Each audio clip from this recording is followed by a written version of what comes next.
Itu sedang menjual ikan di pasar ketika perutnya sakit. Dia kemudian berbaring di tanah melahirkan jin. Dia memotong tali pusar dan melemparkannya ke dalam ikan. Kemudian dia bangkit lagi untuk menjual ikan. Semua orang mendengar anak-anak menangis.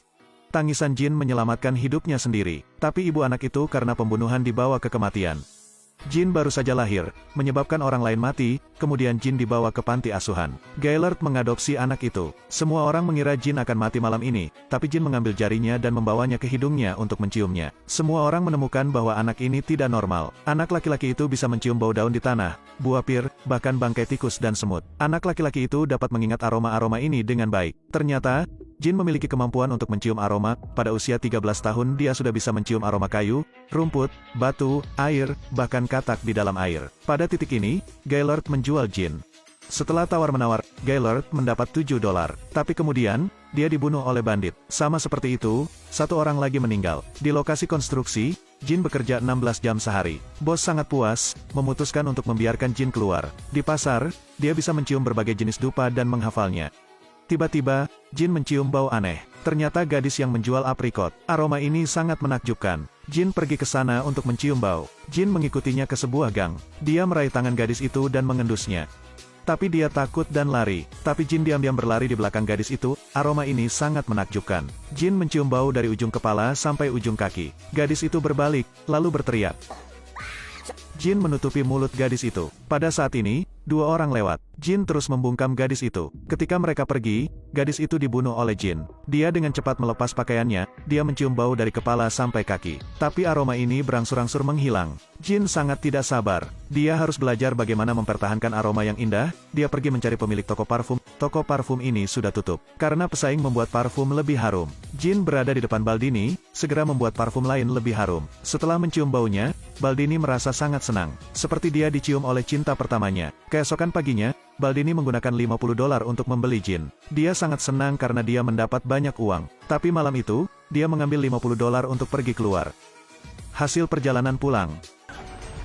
Selesai, orang lain meninggal. Jin segera menerima Baldini sebagai gurunya. Toko parfum telah menjual banyak barang, orang-orang mengantri untuk membeli parfum. Pemiliknya juga mengajari Jin cara menyuling minyak mawar. Akhirnya, Jin membuat tetes pertama. Jin sangat senang. Dia pergi untuk membunuh kucing dan anjing untuk menyelamatkan aroma tetapi gagal. Baldini berpikir Jin adalah orang gila. Dia bilang dia tidak bisa mengajar Jin lagi. Dia menyuruh Jin pergi ke ibu kota parfum, Grasse. Ada cara lain untuk memisahkan minyak esensial. Namun sebelum berangkat, Jin harus menulis 100 resep parfum. Bagi Jin, ini semudah pai. Setelah dia selesai menulis, dia pergi. Baldini pergi tidur dengan sebuah buku di tangannya. Itu adalah hari paling bahagia dalam hidupnya. Tanpa diduga juga merupakan hari terakhir kehidupan.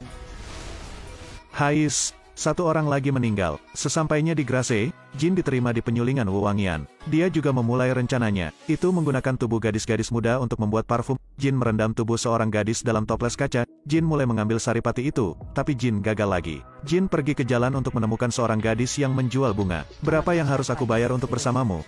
Kali ini, Jin menggunakan metode baru. Dia mengoleskan lemak babi di lengan gadis itu. Gadis itu mengira Jin memiliki hobi khusus, jadi dia sangat tertarik. Namun saat melihat Jin memegang pisau, gadis itu panik. Dia berdiri dan melemparkan uang itu pada Jin. Keluar dari sini. Jin memotong rambut gadis itu, lalu membungkus gadis itu dengan kain. Setelah itu, dia menggunakan pisau cukur untuk mengikis minyak lapis demi lapis. Rambut juga sangat penting. Kemudian Jin menuangkan air dari toples kaca ke dalam tong. Aduk rata, masukkan ke dalam toples untuk memulai pelatihan. Tidak lama kemudian, tetesan esensi mengalir keluar. Jin membawanya ke hidungnya untuk mencium. Itu berhasil. Dia mulai bertindak panik. Jin menyiapkan 13 vas. Dia ingin mengisi 13 toples ini. 1 tetes, 2 tetes, 3 tetes, lebih dan lebih. Gadis-gadis di kota biasanya hilang. Ada orang memerah susu sapi, gembala. Gadis-gadis yang ditangkap oleh Jin semuanya menjadi bahan mentah. Setiap hari di kota, tubuh gadis itu ditemukan. Setiap tubuh memiliki karakteristik yang sama. Mereka tidak memiliki rambut di tubuh mereka. Para bangsawan mengeluarkan larangan. Mereka memberi setiap rumah tangga sebuah pistol. Tapi mereka belum pernah melihat sosok Jin. Semua orang mengira itu perbuatan setan.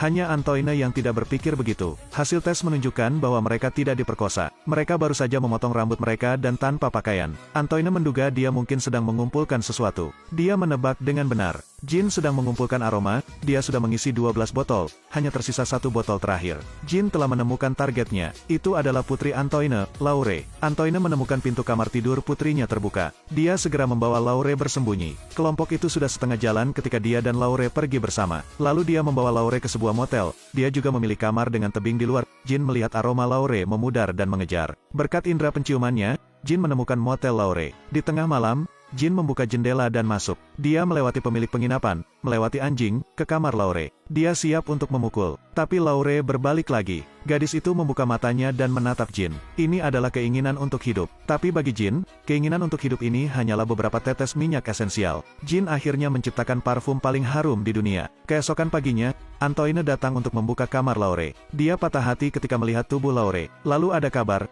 bos Jin mengetahui bahwa Jin adalah pembunuhnya.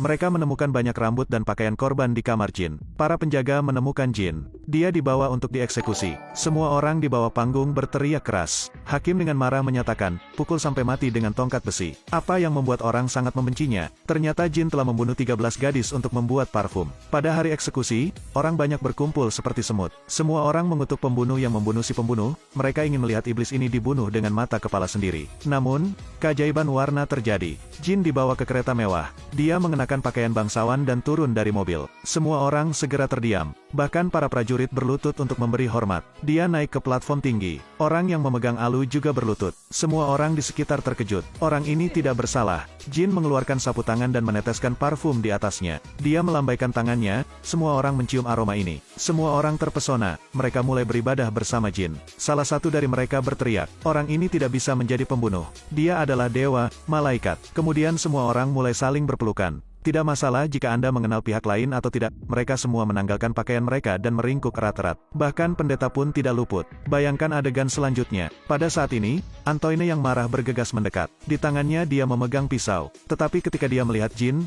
dia berlutut, dan menganggap Jin sebagai putranya. Melihat itu semua, Jin teringat gadis kecil yang menjual aprikot. Dia menangis, lalu pergi. Aromanya juga hilang. Semua orang di alun-alun terbangun. Mereka berpakaian dan segera pergi. Orang-orang tidak ingin mengulang cerita memalukan ini. Mereka menangkap bos yang mengatakan Jin adalah pembunuhnya. Dia dibawa ke tempat eksekusi. Jin berjalan sendirian lagi. Hanya sisa parfum yang menjadikannya raja. Jin bisa membuat orang memujanya sebagai dewa, bahkan menaklukkan seluruh dunia. Namun, ingatannya membawanya ke tempat di mana dia dilahirkan. Ini adalah pasar ikan yang bau. Dia menuangkan parfum ke seluruh tubuhnya. Semua orang memandang Jin seolah-olah melihat cahaya dewa. Malaikat. Aku mencintaimu. Semua orang bergegas menuju Jin. Semua orang mencabik-cabik Jin. Kerumunan bubar, hanya menyisakan potongan-potongan pakaian Jin. Jin telah menghilang dari dunia, seolah-olah tidak pernah muncul. Mengapa Jin memilih untuk bunuh diri? Jin baru saja membuang 13 botol parfum yang dia buat dengan susah payah. Jika Anda melihat lebih dekat, mereka yang halus akan memperhatikan.